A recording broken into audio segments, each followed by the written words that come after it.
25 வன்னிய போராளிகள் தன்னுடைய நெஞ்சில் துப்பாக்கி குண்டை ஏந்தினான். ராமதாஸ் என்ன பண்ண? 25 தியாகி குடும்பம் இன்றைக்கி ஐஏஎஸ்ஸாக இருக்கா இல்லை ஐபிஎஸ்ஸாக இருக்கா? பேசாமல் வாயை பூத்தி பிளாஸ்டிக் போட்டு இருக்கணும். திமுக போகணுன்னு முடிவு பண்ணீங்க, கடுமையாக இருக்கும். 300 கோடி வச்சுருக்கு. யார்? பழைய டோக்கன் ஆயா சுசீலா. படா பாஸ் எடப்பாடிக்கு அவர் தான் பாஸ். அன்புமணியை முதல்ல செட்டில் பண்ணிட்டாரு. இப்போ டெல்லியில் சிபிஐ ஆஃபீஸில் புஷி ஆனந்த், நிர்மல் குமார், ஆதவரி கிடுக்கி இப்படி விசாரணை. தேசிய கட்சிகளுக்கு பூரா ஒரு மாநில தலைவர் இருப்பாங்கல்ல, அதே போல் அறிவிக்கப்படாத ஆர்எஸ்எஸ், நீங்கள் பாஜக இல்லை, ஆர்எஸ்எஸ் தளபதி தான் இந்த சைமன். ரிச்சர்டு ஜான்குமாரோடைய மகன் பாண்டிச்சேரியினுடைய இன்கம் டேக்ஸ் கமிஷன் கூப்பிட்டார். 40 கோடி ரூபா வரி பாக்கி. ஜெயிலுக்கு போறியா பிஜேபிக்கு போறியா? ரெண்டும் ஒன்று தான். பிஜேபிக்கு போகிறேன். காவி கொடியோடு போகக்கூடாது, கழட்டி வச்சுட்டு போயார். தமிழிசை கையில் இருந்த காவி கொடி புடுங்கி எரியப்பட்டது. யாரால்? சிறுத்தையால். சிங்கள தீவிற்கு ஒரு பாலம் அமைப்போம். ஏங்க தமிழை வாழ்ந்தவருக்கு தெரியல? ஏன்னா அவர் தமிழன் அல்ல, பாரதி தமிழன் அல்ல.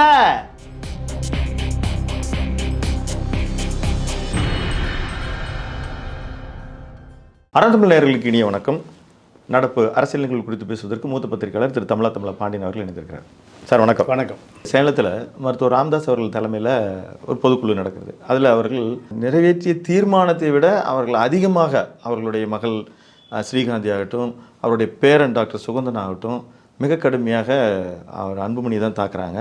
அதில் மருத்துவர் ராமதாஸ் அவர்கள் கண்ணீர் விடுறாரு. வழக்கமாக அவர் வியாழந்தோறும் பேசுகிற விஷயங்களே, நான் எம்பி பதவி கொடுத்தேன், மந்திரி பதவி கொடுத்தேன் அப்படின்றது இல்லாமல் நான் பிள்ளையே ஒழுங்காக வளர்த்தல அப்படின்றாரு. சொத்து தகராறு, ஒருத்தங்க வெட்டினாங்க, அந்த மாதிரி என்னை வெட்டியிருக்கலாம் அப்படின்றது சொல்கிறாரு. அவர் சொல்ல வர்றது என்ன? இப்போ பாமகவினுடைய எதிர்காலத்தை நீங்கள் எப்படி பார்க்குறீங்க? இல்லை, ராமதாஸை பொறுத்தவரை ராமதாஸ் விதைத்ததை அவர் அறுவடை செய்கிறார். எதை விதைக்கிறாயோ அதை நீ அறுவடை செய்ய வேண்டும். பல ஆயிரம் கிராமங்களில் நடந்து கட்சியை வளர்த்து கொண்டு வந்து சேர்த்த ஒரு சமூக போராளி தான். அதில் நம்ம மாற்று கருத்து இல்லைல்ல. அதெல்லாம் செஞ்சு இன்றைக்கி வந்து அவர் புலம்ப வேண்டிய நிலைமைக்கு ஆளாயிட்டார். இந்த சமூக போராளி சமூகத்தை வளர்க்காமல் தன்னுடைய குடும்பத்தை வளர்த்தார், தன்னுடைய மகனை வளர்த்தார். நீங்கள் மூதனுடைய அண்ணன் சொல்கிறார்ல, 2004 நாடாளுமன்ற உறுப்பினர், அமைச்சர், எம்பி,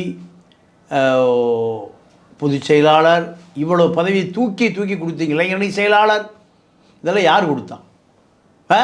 ராமதாஸ் தான் கொடுத்தார். அவர் தான் கொடுத்தாரு. என்ன சத்தியம் பண்ணார்? தானும் வர மாட்டேன், தன் குடும்பம் அந்த பக்கமே வராது. நாடாளுமன்றமோ சட்டமன்றமோ என்னுடைய குடும்ப காலடிப்படாது. இதை மீறியது யார்? ராமதாஸை மீறினார். 25 வன்னிய போராளிகள் தன்னுடைய நெஞ்சில் துப்பாக்கி குண்டை ஏந்தினான். 25 தியாகியர். ராமதாஸ் என்ன பண்ண? 25 தியாகி குடும்பம் இன்றைக்கி ஐஏஎஸ்ஸாக இருக்கா இல்லை ஐபிஎஸ்ஸாக இருக்கா இல்லை டாக்டராக இருக்கா இன்ஜினியராக இருக்கா? என்னவா இருக்குது? இதெல்லாம் ஐயாவுக்கு தெரியலையா? தன்னுடைய மகனை மத்திய அமைச்சராக்கினார். அத்தனை இலாக்காக்களும் தன்னுடைய குடும்ப உறுப்பினர்கள் தான் பிஏக்கள். யாரும் வெளியாலே வந்துடக்கூடாது. எது செய்தாலும் நீங்கள் அதில் பெரும் பணம் பார்க்க வேண்டியிருந்தது. இதையெல்லாம் பார்த்தது ராமதாஸ் தானே. இந்தியாவில் அகில இந்தியா மருத்துவக் கல்லூரி 468 கல்லூரி இருக்குது. மத்திய அமைச்சருக்கு கோட்டா ஒரு சீட்டு கொடுத்துருவோம். 458 வன்னிய இளைஞர்கள் மருத்துவர் ஆனாங்களா? வருஷம் மருத்துவர் ஆனாங்களா? 5 வருடம் எவ்வளோ மருத்துவராக இருக்கணும்? கிட்டத்தட்ட 2500 பேர். 2500 மருத்துவர்கள் அந்த சமூகத்தில் இருந்தால் அந்த சமூகம் உங்களோட போகுமா? விஜயகாந்த் போய் அங்கே அரசியல் பண்ண முடியுமா? ரிஷிவந்தியத்திலையும் விருத்தாச்சலத்திலையும் அரசியல் பண்ண முடியுமா? 29 சட்டமன்ற உறுப்பினர்கள் ஜெயிக்க முடியுமா? பிரதான எதிர்க்கட்சி ஆக முடியுமா? 2011 எங்கே நடந்தது? அவ்வளவும் உங்களுடைய வடமா உங்களுடைய கோட்டையில் ஓட்டை விழுந்தது. அப்போ மகன் பாமக என்பதே பாசமுள்ள மகன் கட்சி. பாமக இல்லை, உங்கள் மகன் இப்போ டெல்லியில் குடுமி மாட்டியிருக்கு. பாஜகட்ட குடிமை மாட்டியிருக்கு. எப்பொழுது வேண்டுமானாலும் சிறைக்கு போவதை அமித்ஷா மிரட்டி தான் இரவு அதிமுக கூட்டணி, காலையில் பாஜக கூட்டணி நடந்ததா இல்லையா? இத்தனைக்கும் பாதை வகுத்து கொடுத்தது யார்? ஐயா தானே ஒத்து கொடுத்தாரு. ஆர்எஸ்எஸ்ஸின் கைகூலின்னு சொல்கிறாங்க திருமதி ஸ்ரீகாந்தி. நீங்கள் எல்லாம் சொல்லத்தாங்க செய்வாங்க. இவரே ஆர்எஸ்எஸ் கைக்கூலியாக தானே இருந்தார். திமுக கூட்டணியில், பாஜக கூட்டணியில் 99 ஜெயலலிதா இருக்கிற பொழுது அந்த கூட்டணியில் இருந்தார். ஜெயலலிதா கவிழ்த்து விட்டு பாஜகவிட வரும்போது வாழப்பாடியும் இவரை வாஜ்பாயை தூக்கி பிடித்தாங்க. அப்போ ஆர்எஸ்எஸ் இல்லையா? ஆர்எஸ்எஸ்க்கு யார் வழிகாட்டியது? உங்கள் மகனுக்கு. மகனே ஆர்எஸ்எஸ் போயிட்டாரா? மகனே நாக்பூர் போயிட்டாரா? மகனே டெல்லிக்கு போயிட்டாரா? தீதும் நன்றும் பிறர் தரவார. நீங்கள் அணுவிக்கிற 87 வயதில் நீங்கள் அணுவிப்பதற்கு அத்தனை விதை போட்டவரே நீங்கள் தான். அத்தனை செடி போட்ட மரமாக இப்போ வளர்ந்து நிற்குது. இப்போ நீங்கள் அணுவிச்சே ஆகணும். நான் கேட்குறேன், வன்னிய மக்கள் தான் ஒரு பல ஆயிரம் ஏக்கராவை என்எல்சியில் இழந்தான் இல்லையா? ஆமாம். வேலையும் இன்னைக்கு வரைக்கும் கிடைக்கல. 3 தலைமுறை நஷ்ட ஈடும் அல்ல. 5000 குடும்பம் நடுத்தருவுக்கு வந்துருச்சு. முப்போகம் விளைந்த பூமி என்எல்சிக்கு கொடுத்துட்டு 5000 குடும்பம் நடுத்தருவுக்கு வந்துருச்சு. 5000 குடும்பத்துக்கு வீட்டுக்கு ஒருவருக்கு வேலை. இன்றைக்கி நிலம் 1 கோடி ரூபா அங்கே ஏக்கர். 5 ஏக்கராக இருந்தால் 5 கோடி, 10 ஏக்கர் இருந்தால் 10 கோடி. அவனுக்கு வேலையும் கிடைக்கல. இன்ஜினியராக இருக்கான், படிச்சிருக்கான், வேலையும் கிடைக்கல. நிலமும் போச்சு, பணமும் கிடைக்கல, நஷ்டீடும் கிடைக்கல. ஏன் 3000 பேர் வட இந்தியா இருக்கான் ஒரு யூனிட்டில். 3 யூனிட்டில் 9000 பேர் வேலை பார்க்குறான். இந்த துறையே உங்கள் கையில் வந்தது. சுரங்கத்துறை அமைச்சர் யார்? என்டி சண்முகம். சண்முகம் இருக்கிறவங்க அந்த மக்களுக்கு ஏன் நிவாரணம் கொடுக்க முடியல? இன்னைக்கு வரைக்கும் வேல்முருகன் போராடிட்டு இருக்காரா இல்லையா? என்னுடைய சமூகத்துக்கு நீதி கூட, நிலம் கூட, வேலை கூட. ஒரு ஆம்பளை தான் அந்த சமூகத்தில் பிறந்தானா, வேறு ஆளே இல்லையா? ஏன் அன்புமணி எங்கே போனார்? ராமதாஸ் எங்கே போனார்? இன்றைக்கி பேசுகிற காந்தி எங்கே போனாங்க? முகுந்தன் எங்கே போனாங்க? இல்லை எங்கே போனாங்க? இன்றைக்கும் வாரிசா அந்த தலைவராக தன் குடும்பத்திலேருந்தே கொண்டு வரதை எப்படி பார்க்குறீங்க? இதுதான் ராமதாஸ். ராமதாஸை பொறுத்த வரைக்கும் 5 சத்தியத்தையும் தூக்கி மத்தியானம் தூக்கி தள்ளி விட்டார். சத்தியத்தை எந்த வாக்குறுதி அந்த மக்களுக்கு போய் சேரல. நீங்கள் தனியார் ஜெகத்ரட்சகர் ஒரு யூனிவர்சிட்டி வச்சுருக்கார். கல்வி கொள்ளையன் பச்சைமுத்தூர் யூனிவர்சிட்டி வச்சுருக்கார். பல பேர் யூனிவர்சிட்டி. உங்களால் வன்னியர் சமூக இளைஞர்களுக்கு ஒரு பல்கலைக்கழகம் அமைக்க முடியலையா? ராமசாமி படையாட்சி பல்கலைக்கழகம் ஒரு 5000 பேர் படிப்பான்ல. 5000 பேர் வருஷம் பொறியாளரா, மெரைன் இன்ஜினியரா, ஏரோநாட்டிக் இன்ஜினியரா போவானா போக முடியும்? எவ்வளோ பெரிய அதிகாரத்தை கையில் வச்சுருந்தீங்க. திமுக அதிமுக 2 பேரும் அதிகாரத்துக்கு போகணும்னா எங்கே போய் போகணும்? தைலாபுரம் வழியாகத்தான் நாற்காலிக்கு போனோம். ஜெயலலிதா எப்போ வருவீன்னு காத்து கிடந்தது. கருணாநிதி எப்போ வருவீன்னு காத்து கிடந்தார். அப்போது ராமசாமி படையாட்சி பல்கலைக்கழகன்னு 5000 பேர் உருவாக்கிட்டீங்கன்னா நீங்கள் கட்சியை ஆரம்பித்து 90 ஆரம்பிச்சிங்க. நானும் இந்த கட்சியில் மாவட்ட செயலாளர், தோட்ட தொழிலாளருடைய மாநில பொதுச் செயலாளர், பனியன் சங்க செயலாளர், இப்படி பல வேலைகளை செய்தோம். இப்போ 90லேருந்து இன்றைக்கி அதிகாரம் 2025, 35 வருட காலமாக எத்தனை இன்ஜினியர்ஸ், எத்தனை ஏரோநாட்டிக்ஸ், எத்தனை மெரைன் இன்ஜினியர்ஸ் வந்திருப்பானா இல்லையா? அந்த இளைஞன் போகிறான். மறுபடியும் எங்கே போயிட்டான்? வறண்ட பூமிக்கு மறுபடியும் எங்கே போயிட்டான்? கொட்டாய் கொடுத்து போயிட்டான். இப்போ என்ன ஆகும்? இப்போ ஒன்றும் ஆகாது. ரெண்டா பிளந்துருமா? ஒன்றும் பிளக்காது. இவர் புது கூட்டணி திமுக பக்கம் போகிறாரா? ஒன்றும் வாய்ப்பே இல்லை, வாய்ப்பே இல்லை, வாய்ப்பே இல்லை. நீங்கள் அன்புமணி பாஜக ஏடிஎம்கே கூட்டணி தான், அதில் மாற்று கருத்து இல்லை. ஃபெவிகால் போட்டால் ஒட்டியாச்சு. இப்போ பழைய அளவு இப்போ அப்பாவே மகனை கெடுத்துட்டு இருக்கிறாரு, பேரை சொல்லிட்டு இருக்காரு. அதெல்லாம் சீட்டு கிடைக்குமா? அதெல்லாம் ஒரு 10 20 இல்லைங்க. அதெல்லாம் பிப்ரவரி வரைக்கும். அமித்ஷா ஒரு ஃபோன் பண்ணுவார். யாருக்கு? ராமதாஸுக்கு. சகலமும் அடங்கி ஒடுங்கி தைலாபுரத்தில் போய் படுத்துருவார். பிஜேபியால் தான் நான் கெட்டேன், பிஜேபியால் தான் என்னுடைய வாக்கு போச்சுன்னு சொன்னாரா இல்லையா? அமித்ஷா மிரட்டர் குருமூர்த்தி அனுப்பிச்சார். குருமூர்த்தி பாப்பாம் போய் மிரட்டினா வன்னி இளைஞர்கள் கொதிச்சிருவான்னு எம்ஜிஆர் பெருந்தொண்டன் அவரை கூட கூட்டிகிட்டு போனார். கூட கூட்டிகிட்டு போனதுனால தான் இது அமைதியாக இருந்தது. இப்போ ஜிகே மணி டெல்லி போயிட்டு இருந்தாரா? எதுக்கு? பேசாமல் வாயை பூத்தி பிளாஸ்டிக் போட்டு இருக்கணும். அன்புமணி எங்களோட இருக்கார். திமுக போகணுன்னு முடிவு பண்ணீங்க, கடுமையாக இருக்கும். 300 கோடி வச்சுருக்கு. யார்? பழைய டோக்கன் ஆயா சுசீலா எல்லாத்தையும் வலிச்சுட்டு போயிடுவோம். தெருவுக்கு வந்துடுவீங்க. ஜிகே மணி மூலம் மிரட்டப்பட்டார். யார்? அமித்ஷா. இப்போ அதனால தான் புலம்புறாரா? அதுதான் காரணம். தனக்கு முன்னாடி மகன் போய் அங்கே செட்டில் ஆகிட்டார். எங்கே? அமித்ஷாட்ட தான் காமிச்சார். இப்போ அவர் அங்கே செட்டில் ஆகி டேரா போட்டார். இது வந்து வாக்கு வங்கியே பாமகவுக்கு பாதி இல்லைங்க. பாமகவுக்கு இப்போ 2.5% வாக்கு வங்கி வந்துருச்சுங்க. அது பூரா எங்கே அதிகாரம் இருக்கோ, எங்கே ஆட்சி வருவதற்கான வாய்ப்பு இருக்கோ, ஆட்சியோடு ஒட்டி கொள்ளுகிற வாய்ப்பு இருக்கோ, அங்கே வரை செட்டில் ஆயிடும். ராமதாஸுக்கு பின்னாடி ஒன்றும் இல்லை. நாளைக்கு சின்னமே முடக்கப்படுவது. சின்னமெல்லாம் முடக்காது. சின்னமெல்லாம் பாதுகாப்பாக அன்புமணி கொடுக்கப்படும். அன்புமணியுடைய வீட்டுக்கு மாங்கனி பாதுகாப்பாக போயிடும். அமித்ஷா பத்திரமா அனுப்பிச்சி வச்சுருவார். இப்போ அமித்ஷா கட்சி இது. இப்போ தமிழ்நாட்டில் பல கட்சிகளுக்கு பாஸ் எங்கே? டெல்லி தான் படா பாஸ். எடப்பாடிக்கு அவர் தான் பாஸ். பீஸ் கோயல் அனுப்பி மிரட்டுறார் எடப்பாடியை. அன்புமணியை முதல்ல செட்டில் பண்ணிட்டாரு. இப்போ டெல்லியில் சிபிஐ ஆஃபீஸில் புஷி ஆனந்த், நிர்மல் குமார், ஆதவரி 3 பேருக்கும் 7 மணி நேரம் விசாரணை. கிடுக்கி பிடி விசாரணை. அடுத்து விஜய் வாங்க போகிறார். விஜய் இது வந்து ஆழம் பார்க்கறதா இல்லை பிடிச்சி ஆழம் பார்க்கறது இல்லை, முடிவே பண்ணியாச்சு. ஆளே தூக்குறது. ஆளே இப்போ பாஜகவில் ஆழம் கிளம்புலாம் பார்க்கறது இல்லை. பிடிச்ச ஆளை உள்ள தள்ளி விடுதல, ஆளை மேலே தூக்குறதா. அடுத்து விஜயும் விசாரணைக்கு ஏங்க அது டீல் தானே. நீங்கள் அப்படியே இப்போ 15 வருஷம் பின்னோக்கி வாங்க. 2G வழக்கில் கனிமொழி சிறை, ராஜா சிறை, சரத் ரெட்டி சிறை, எல்லாம் திகாரில் களி சாப்பிட்டுட்டு இருக்காங்க. இப்போ கூட்டணி பேச்சுவார்த்தை 2009 2G வழக்கில் ஃபஸ்ட்டு ஃப்ளோரில். கரெக்டாக வர்றீங்க. ஃபஸ்ட் ஃப்ளோரில் கலைஞர் டிவியில் சிபிஐ விசாரணை. யாரை? வயதான தயாள் அம்மாவை. கீழே கலைஞர், வயதான கலைஞரோடு சீட்டு. டெல்லி மிக பயங்கரவாதிகள். டெல்லி அதிகார மையம் பின்லேடனை விட பயங்கரவாதிகள். பின்லேடன் தன்னுடைய சமூகத்துக்காக மட்டும்தான் போராடுறான், முஸ்லீம்களுக்காக மட்டுமே போராடுறான்.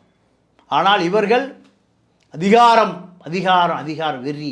காங்கிரஸாக இருந்தாலும் சரி, பாஜகவாக இருந்தாலும் சரி.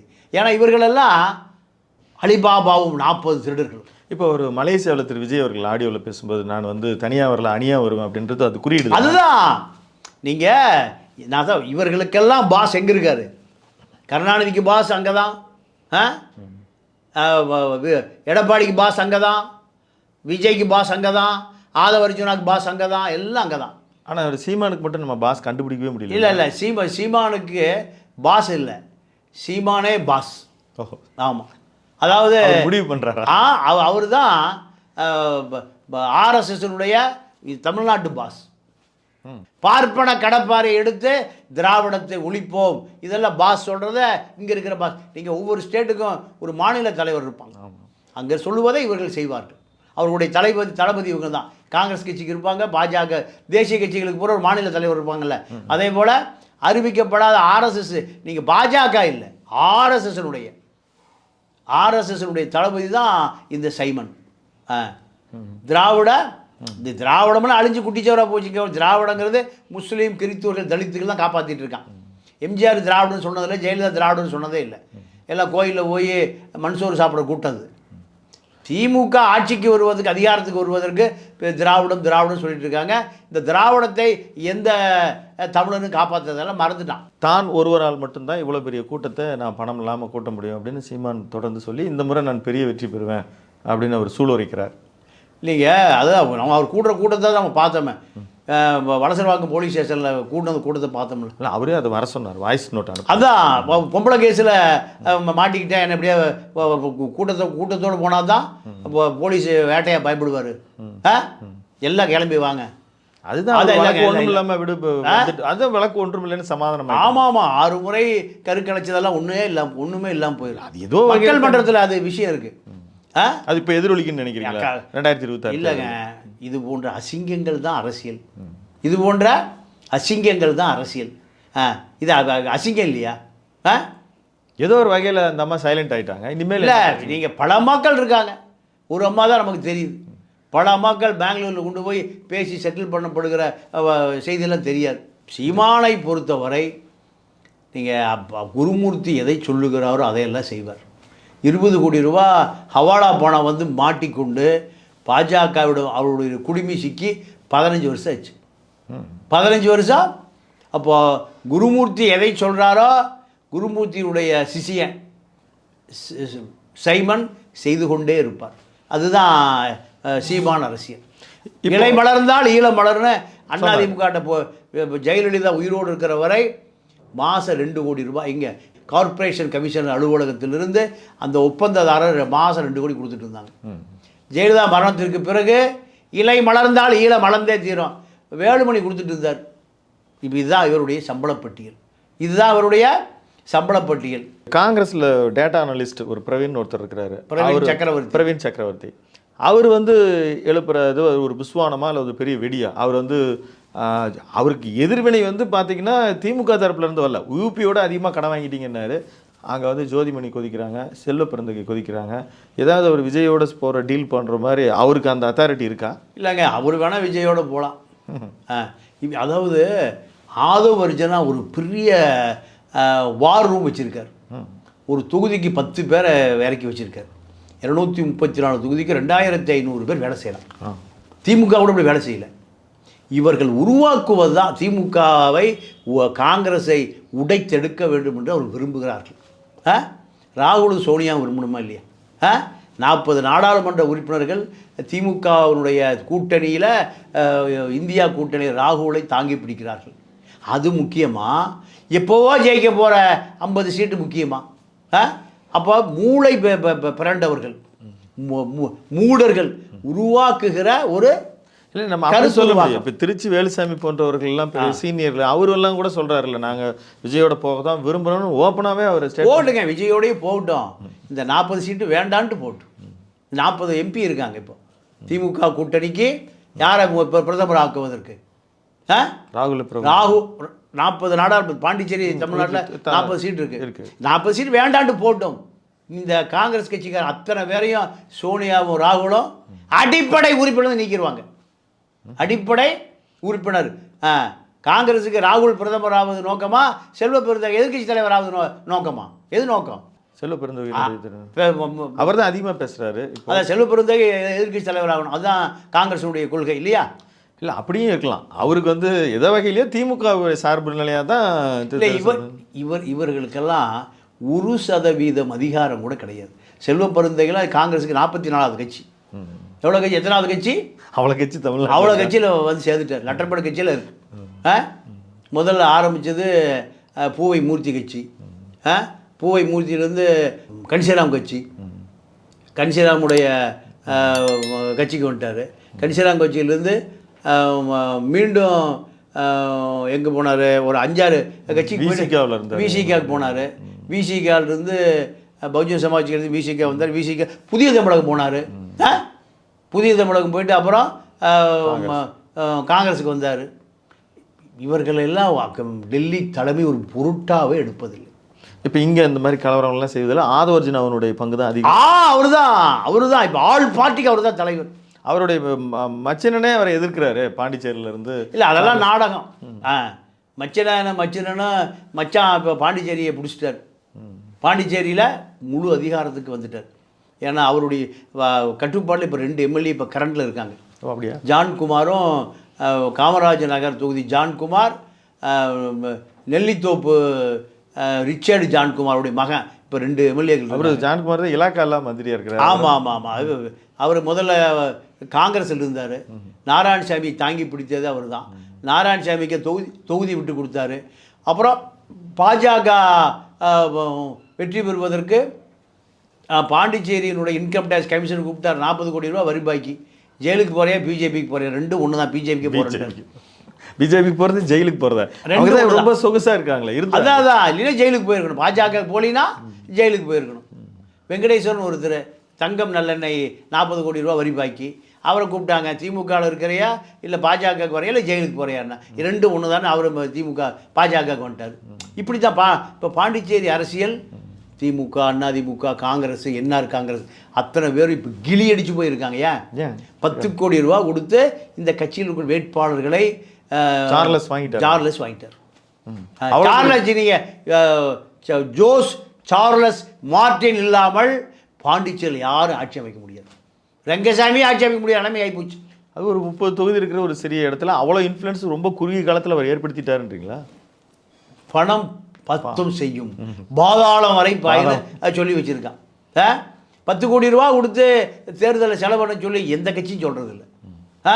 அம்பானியும் சொல்ல மாட்டார். ஆனால் யார் சொல்கிறான்? சார்லஸ் சொல்கிறார். ஆனால் அவர் அங்கே புதுச்சேரியை நான் சிங்கப்பூர் ஆக்குவேன் அப்படின்னு சொல்லிடுறாரு. அவரே விஜயோட கூட்டணி வைப்பேன் அப்படின்றாரு. எப்படி ஒரு மச்சான இருக்கும்போது? இல்லை மச்சாலாம் பெரிய விஷயம் இல்லை. இங்கே காந்தி தான் முக்கிய பொறுப்பு. நோட்டு தான். மச்சானுக்கும் காந்தி, மச்சனுக்கும் காந்தி. மச்சான் 2 மச்சான் வந்து ஜோஸ் மச்சான் பாண்டிச்சேரி சிஎம். இங்கே ஆதவர்ஜனா யாரை சொல்லுகிறார் அவர் சிஎம். 50 எம்எல்ஏ வந்துட்டா. ஐயோ, நீங்கள் இப்போ விஜய் இங்கே கன்சிடர் பண்ணவே இல்லையா? பெரிய ஸ்டார் யார்? விஜய். இல்லை, விஜய் இப்போ விசாரணைக்கு போனார்னால பாஜக கூட்டணி தான், ஏடிஎம்கே கூட்டணி தான். கிட்டத்தட்ட நம்ம வந்து ஒரு அரசியல் நோக்கராக நீங்கள் வந்து வரிசையாக சொல்லிட்டீங்க. இதில் தேமுதிகனுடைய நிலைமை என்னவாக ஆக போகுது? அவங்களுடைய கூட்டணி கணக்கீடு என்னவா இருக்கும்? தேமுதிக பொறுத்த வரைக்கும் திமுக தரப்பில் ஏவா வேலு நாயுடு பேசிகிட்டு இருக்கார் தெலுங்கில். ஓகே. எல்லாம் பக்கத்து ஊர் குடியாத்தான் கூட்டம். இப்போ எடப்பாடியும் போய் விஜயகாந்த் நினைவு நாளில் மரியாதை செஞ்சுட்டு வந்திருக்காரு. இவர்களை பொறுத்தவரை எந்த பக்கம் கனமாக இருக்கும், வெயிட்டாக இருக்கும், அந்த பக்கம் சாய்வார்கள். 1% 1% அவர்களே முடிவெடுக்காத போது நம்மளால சொல்ல முடியாது. இதுதான் விஷயம். இப்போ காந்தி முடிவெடுப்பார். எப்பவுமே காந்தி தான் டாப்பு. இப்போ சமீபத்தில் திருமாவளவன் அவர்கள் சொல்கிறார், நீங்கள் வந்து ஆர்எஸ்எஸ்னுடைய விஜயையும் சொல்லிட்டாரு, சீமானையும் சொல்லியிருக்கிறார். இதற்கு அவர் எதிர்வினையாற்றி நீங்கள் பிரசவம் பார்த்தீங்களா? அதுக்கு அவங்களும் பதில் சொல்கிறாங்க. இப்படி நான் இவங்களை எதிர்த்து தான் நான் கட்சியை ஆரம்பித்தேன் அப்படின்னு இப்போது கொஞ்சமாக அப்படியே ஜகா வாங்குறாரு சீமான். ஆனால் திருமாவளவன் தரப்பிலிருந்து அதிகப்படியான உக்கிரமான ஸ்டேட்மெண்ட்லாம் வந்துட்டுருக்கு. இதை எப்படி பார்க்குறீங்க? இல்லை, திருமாவளவன் தான் தமிழ்நாட்டினுடைய சனாதன எதிர்ப்பாளர். வீரமணியே திருமாவளவனுக்கு பின்னாடி தான் ஒழிஞ்சுக்கிறார் பல நேரங்களில். முதலமைச்சர் ஸ்டாலினே பல நேரம் திருமாவுக்கு பின்னாடி தான் இருந்து செயல்படுறாரு. உதாரணத்துக்கு இப்போது திருப்பரங்குன்றம் ஸ்கந்தர் மலை ஆயிடுச்சு. அது திருப்பரங்குன்றம் கந்தன் மலையாக இருந்தது, கந்தன் மலையாகி போச்சு. இப்போது இதை ஒரு பார்ப்பன நீதிபதியே தன்னுடைய மத்திய பாதுகாப்பு படையை அனுப்பி சிக்கந்தர் பகதூர் ஷா தர்கா பக்கத்திலே தீபம் ஏற்றுங்கிறார். இது பெரிய இஷ்யூவாக மாறுது. இப்போ இவர் மீது இம்ப்ளீச்மெண்ட் கொண்டு வரணும், நாடாளுமன்றத்தில் கொண்டு வரணும். திமுக எம்பி டிஆர் பாலு தலைமுறை வைட்டார், ஜெகத் ரட்சகன் காணாமல் போயிட்டார், கம்பி நீட்டிட்டார். திமுக நாடாளுமன்ற உறுப்பினர் அத்தனை பேர் பல லட்சம் கோடி வச்சுருக்கான். பாஜகவை எதிர்ப்பதற்கு ஆளே இல்லை. ஆஸ்திரேலியாவில் இருக்கார் திருமாவளவன், அவரும் வேல்முருகனும். இந்திய வம்சாவளி ஒரு சந்திப்பு. சு வெங்கடேசன் அவர்களும் இது. ஆமாம். பாதியில் ரத்து பண்ணிவிட்டு நேராக டெல்லி வர்றார். 120 எம்பிக்களிடம் ஆதரவு கையெழுத்து வாங்கியவர் திருமாவளவன். ஏன் திமுகவில் டிஆர் பாலு இல்லை, ஜெயதரட்சகன் இல்லை, ஆற்காடு வீராசாமி கலாநிதி வீராசாமி இல்லை, தயாநிதி ஏன் இல்லை? பாஜகவை பார்த்தா பயம். எப்படி திருடன் ஏட்டையாக பார்த்தா பயம், அதே போல தான். அப்போது யாரை முன்னிறுத்துகிறாங்க? திருமாவளவன் தேவைப்படுகிறார். நீங்கள் ஆர்எஸ்எஸ் ஊர்வலம் போகணுன்னு அனுமதி கேட்குறான், பள்ளிவாசல் வழியாக போகணுன்னு அனுமதி கேட்குறான். திருமாவளவன் தான் சமூக நீதி பேரணியை நடத்தணும்னு வீரமணியே பின்னாடி கருப்பு சாட்டியோடு ஒழிஞ்சுக்கிறார். கம்யூனிஸ்டுகள் ஒழிந்து கொள்ளுகிறார்கள் யாருக்கு பின்னாடி? அப்போ திருமாவளவனுடைய தேவை உங்களுக்கு புரியுதா? ஏன்னா திருமாவளவன் அந்த தலித்து சக்திகள் தான் தேவைப்படுது. நீங்கள் அம்பேத்கர் நினைவு நாள் பாஜகவை சேர்ந்த அத்தனை பேர் ஓம்காளி ஜெய்காளி காவி குடியோடு போகிறான். கூப்பிட்டு சொல்லிட்டான் சிறுத்தை, போய் அம்பேத்கருக்கு மாலை போடுங்க, அது உங்களுக்கு உரிமை. போகும்போது காவி கொடியோடு போகக்கூடாது, கழட்டி வச்சுட்டு போயிடும். தமிழிசை கையில் இருந்த காவி கொடி புடுங்கி எரியப்பட்டது. யாரால்? சிறுத்தையால். 15 இடங்களில் பாஜகவை சேர்ந்தவன் காவி கொடியை தூரமாக வச்சுட்டு தான் போனான். நடந்துக்கிற எங்கே வரலாறு இருக்குது? அப்படி காவி கொடியை கழட்டி தூரமாக வச்சுட்டு அம்பேத்கருக்கு மாலையிட போனான். இதே வட சென்னையில் பெரியார் தொண்டர்களை அடித்து விரட்டப்பட்டார்கள். யாரால்? காவி கும்பலால் பெரியார் தொண்டர்கள் 15 பேர் அடித்து விரட்டப்பட்டார்கள். அப்போ யார் தேவை? திரும்ப தேவை. திரும்ப அவர்களுக்கான ஒரு கூட்டணி அங்கீகாரமும் சீட்டு ஒதுக்கீடும் அவர்களுக்கு மரியாதை செய்யும் விதமாக இருக்குமா? இல்லைங்க, அது அவரே எதிர்பார்க்கல. அவரே, ஏன்னா திமுக அவருக்கு முன்பாகவே ரவிக்குமார், சிந்தனை செல்வன், பனையூர் பாபு, பாலாஜி, ஆளூர் ஷானவாஸ் இவங்கெல்லாம் திமுகவாக மாறிட்டாங்க. அப்படியா? ஆமாம், இவர்களெல்லாம் திமுகவாக மாறிவிட்ட பிறகு இவர் ஒன்றும் பண்ண முடியாது. இவர் திமுகவை விட்டு வெளியேறினால் ஒரு திருமாவை உருவாக்குவார்கள் திமுக. ஒரு இப்போ அவர்களுக்கு பின்னாலே ஒழிச்சிருக்காங்கன்னு இப்போ தான் நீங்கள் சொன்னீங்க. ஆனால் அவர்களே அதுக்கு தயாராகிட்டாங்க. அதுதான் உண்மை. ஏன்னா இவர் திமுகவை காப்பாற்றுவதற்கல்ல, கம்யூனிஸ்டுகளை காப்பாற்றுவதற்கல்ல, வீரமணியை காப்பாற்றுவதற்கல்ல, தலித்துக்களை காப்பாற்றுவதற்கு, சனாதன எதிர்ப்பாளர் என்கின்ற அடையாளத்தை காப்பாற்றுவதற்கு தான் போகிறார். திமுக கட்சியை காப்பாற்றுவதோ அல்லது திமுக சார்போ நிலையே இல்லை. அப்படி சொல்லிட்டாரு. நான் இருந்தாலும் இருப்பேன், திமுக வெளியே போனால் வெளியேறுவேங்க, எனக்கு இது முக்கியம் இல்லை. ஏன்னா என்னுடைய அடையாளம் சனாதன எதிர்ப்பு, சாதி ஒழிப்பு தான் தமிழ் தேசியம். அது என்னுடைய அடிப்படை கொள்கை, அம்பேத்கர் கொள்கை. அதைத்தான் நான் செஞ்சிட்ருக்கேன்.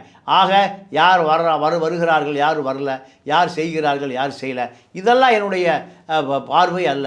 நான் தேசிய தலைவன் பிரபாகரனோடு இணைந்து இப்போ அரசியல் கற்றுக்கொண்டவன். அதுதான் அவர் தெளிவாக சொல்கிறார். அதனால் அவர் திருமாவை பொறுத்தவரை சனாதன எதிர்ப்பாளர். அப்போ பாஜக எதிர்ப்பாளர் தானே. இதை சீமானோ விஜயோ 2 பேருக்குமே இது அடிப்படையே தெரியாது. ஆனால் அவர்கள் திரும்ப அவர்களை கூட்டணிக்கு இழுக்க, அதாவது ஆதவர்ஜுனா டீம் இன்னமும் முயற்சி பண்ணிட்டு இருக்கிறது தான். இல்லை, அது இவரும் முயற்சி பண்ணலாம், அவரும் முயற்சி பண்ணலாம். தானாக போய் பிஜேபி சேர்ந்தும்போது எல்லாம் அடங்கிடும். அப்படி அவ்வளோதான். அரசியல் என்பது ஆளுங்கட்சி எதிர்கட்சி 2 குழு தான். 2 குழுவில் எப்படி யார் பணியாற்றுவது, எங்கே பணியாற்றுவது? சீமானுடைய அடையாளம் தெரிஞ்சு போச்சா? நான் தான் பெரியார் மண்ணுன்னே சொல்கிறாரு. பெரியார் ஒரு அடையாளமே அல்ல. இது யார் இது இவ்வளோ காலம் சொல்லிட்டு இருந்தா? ஆர்எஸ்எஸ் சொல்லிட்டு இருந்தான். ஆர்எஸ்எஸ் சொல்லுவதை சீமான் சொல்கிறான்னா அப்போ சீமானுக்கு ஆர்எஸ்எஸுக்கும் பெரிய வித்தியாசமே இல்லை. அவருக்கு சொல்லிக் கொடுப்பதே இவர் சொல்கிறார். திரும்ப வாயிலிருந்து இப்படியே ஒரு நாள் வருமா? பாரதியாரோட ஒப்பிட்டு இன்சல்ட் பண்ணுறாரு. பாரதியாரை புகழுவதில் நமக்கு எந்த இதுவும் கிடையாது. ஆனால் அது பெரியாரோட ஒப்பிட்டு பேசுவதை எப்படி பார்க்குறீங்க? இல்லைங்க, அதாவது பெரியார் இந்த மண்ணுக்காக போராடியவர். 95 வயது வரை இந்த மண்ணுக்காக மட்டுமே போராடியவர். அவருக்கு முதலமைச்சர் பதவி வந்தது. தமிழ்நாடு, கேரளா, கர்நாடகா, ஆந்திரா, சென்னை ராஜதானி முதலமைச்சர், ஆளுநர் பதவி, எவ்வளவோ பதவி வந்தது. எந்த பதவிக்கும் போல. என்ன காரணம்? இந்த மக்கள் சூத்திரனாக இருக்கான், பாவப்பட்ட ஜென்மமாக இருக்கான், அடிமை விலங்காக இருக்கான், அடிமையாக இருக்கான், அரசியல் தெரியாதவனாக இருக்கான். இவர்களை அரசியல் மயப்படுத்துவது அவருடைய முதல் வேலைன்னு சொன்னார். ஆனால் பாரதி என்ன சொல்கிறாரு? சிங்கள தீவிற்கோர் பாலம் அமைப்போம். ஏங்க தமிழை வாழ்ந்தவருக்கு தெரியல. ஏன்னா அவர் தமிழன் அல்ல. பாரதி தமிழன் அல்ல. நீங்கள் அங்கே 50 லட்சம் தமிழன் இருந்தான், அவருக்கு ஒருத்தர் தமிழன் கூட கண்ணுக்கே தெரியல. சிங்கள தீவுக்கோர் பாலம் அமைப்போன்னு அப்போ பாடுகிற ஒருவன் எப்படி தமிழனாக இருக்க முடியும்? தமிழனுடைய பிரதிநிதியாக இருக்க முடியும்? தமிழனுக்காக வாழ்ந்தவனாக இருக்க முடியும்? அப்போது சனாதனத்தை தூக்கி பிடிக்கிற ஒரு கவி, அவ்வளோதான். ஓம்காளி மனசு வைத்தால் ஓஹோவென்று இருந்தது யுக புரட்சி. சீனாவிலையும் ரஷ்யாவிலையும் சிகப்பா மாறுனதுக்கு என்ன காரணங்கிறாரு? காளி மனசு வச்சாலும். காளியை பூரா தேடி விற்றுட்டு இருக்கான். காளி சிலை, பெருமா சிலை, எல்லா சிலையும் தேடி விற்றுட்டு இருக்கான். இவர் சிறைக்கு போன பிறகு இப்போ ஒளிஞ்சிருக்கார் பாண்டிச்சேரியில். கடலூர் முடிஞ்சு ஜெயிலில் போட்டான். ஜெயிலில் போட்ட பிறகு அந்த ஜெயிலுக்கு எழுதுகிறார், மாட்சிமை தங்கிய கனவானவர்களே, நான் இன்னையிலேருந்து மன்னிப்பு கடிதம், நான் அரசியலில் பழைய மாதிரி செயல்பட மாட்டேன், கவிதை எழுத மாட்டேன், கட்டுரை எழுத மாட்டேன், எல்லாத்தையும் என்னையோடு விட்டுட்டு நான் ஒரு ஓரமாக வாழ்ந்துடுறேன். ஆனால் அதுக்கப்புறம் எழுதினார் எழுதினார் அதுக்கப்புறம். ஆமாம், அப்புறம் போலீஸும் தப்பிச்சு வந்தால் திருப்பி திருட தானே செய்வான். திருட ஐயா ஐயா தேசம் அதான் ஐயா, நான் இனிமேல் திருட நீங்கள் திருடான்னு நான் சொல்லக்கூடாது, சகோதரிகளாக பார்ப்பாங்க. திருடன்னு சொல்லுவானா, இன்றைக்கி பல்காக அடிச்சுட்டு அதோடு செட்டில் ஆயிடணும். இதெல்லாம் விற்று முடிஞ்ச பிறகு மறுபடியும் என்ன பண்ணுவான், எவனா பூட்டை பார்த்தா ஓட்டை உடைச்சிடுவான். அதே போல் பலான பெண்கள் இதோட நம்ம வர்ற இது கொஞ்சம் ஆக்கோடாக தான் இருக்கும். ஐயா முதல் ஆள் நீங்கள் தான் ஐயா, என் முந்தியே இப்போ தான் எடுக்கிறேன். நம்ம பெண்களை அப்படி இழிவாக பேசக்கூடாது. இதுதான். அதே போல் தான் பாரதியார் தப்பிச்சா போதும். சவர்கர் என்ன பண்ணார், மன்னிப்பு எழுதி ஓடி வந்தார். அப்போ இந்த கும்பல் பூரா அப்படி தான். பகத்சிங் என்ன பண்ணான், அப்போ இந்த பார்ப்பன கும்பல் பூரா தமிழர்களுக்கு எதிரானவர்கள், துரோகிகள் தான்.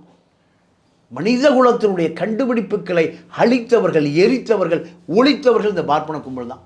இதுதான் நம்மை பாண்டேக்களும் ராஜாக்களும் சர்மாக்களும் தான் நம்மளை ஆள்றான், நமக்கு புத்தி சொல்கிறான். ஹிண்டு ராம் தான் முதலமைச்சரோட வாக்கிங் போகிறாரு. தமிழன் 5 லட்சம் தமிழன் கதற கொல்லப்படுகிற பொழுது ஆண்களும் பெண்களும் நிர்வாணப்படுத்தி ஒரு மாணிக் ஃபார்ம் முகாமுக்கு வருகிற பொழுது 2 கிலோமீட்டர் ஆணும் பெண்ணும் நிர்வாணப்படுத்தி அழைச்சிட்டு வந்தான். நல்ல செய்தியே வரல. இந்த இனம் திமுக அதிமுக 2 பேரிடம் கட்டுப்பட்டு கிடந்து, மகுடிக்கு கட்டுப்பட்ட நல்ல வாம்பை போல தமிழம் பூரா கையேறு நிலையில் ஒன்றுமே செய்ய முடியாமல் கிடந்தான். இதுதான் திராவிட இயக்கம். இதுதான் தமிழருக்கான அதிகாரமே இல்லை, தமிழர்களுக்கான ஆட்சியே கிடையாது. தமிழ் பண்டிட்டுகள் தமிழை சொல்லிக் கொடுக்குற தமிழ் வாத்தியாம் பூரா இந்த திராவிட இயக்கம் ஒழிச்சே போச்சு, ஒழித்து விட்டது. ஒரு போய் வந்துடக்கூடாது, தமிழை ஒன்று பேசிடக்கூடாது. இப்போ 10 வார்த்தைக்கு 7 வார்த்தை தமிழ் ஆங்கிலம் பேச ஆரம்பிச்சிட்டான். இன்னொரு 3 வார்த்தை பேசினா தமிழ்நாடு இன்னொரு 50 ஆண்டுகளில் மொரிஷியஸை போல, மாலத்தீவை போல, மடகாஸ்கரை போல மொழி அழிந்து போய்விடும். இதைத்தான் விரைவுபடுத்துகிறார்கள் பார்ப்பனர்கள். அதுதான் ஆர்எஸ்எஸ். இதுதான் சீமானுக்கும் விஜய்க்கும் கொடுக்கப்பட்டிருக்கிற வேலை. உங்கள் கருத்து பதிவுக்கு மிக்க நன்றி. மீண்டும் தொடர்ந்து இந்த அரசியல் நிலைப்பாடுகள் குறித்து பேசுவோம். இன்னொரு காணொளியில் சந்திப்போம். நன்றி. நன்றி, வணக்கம். நேயர்களை தொடர்ந்து இணைந்திருங்கள் அறம் தமிழுடன். நன்றி, வணக்கம்.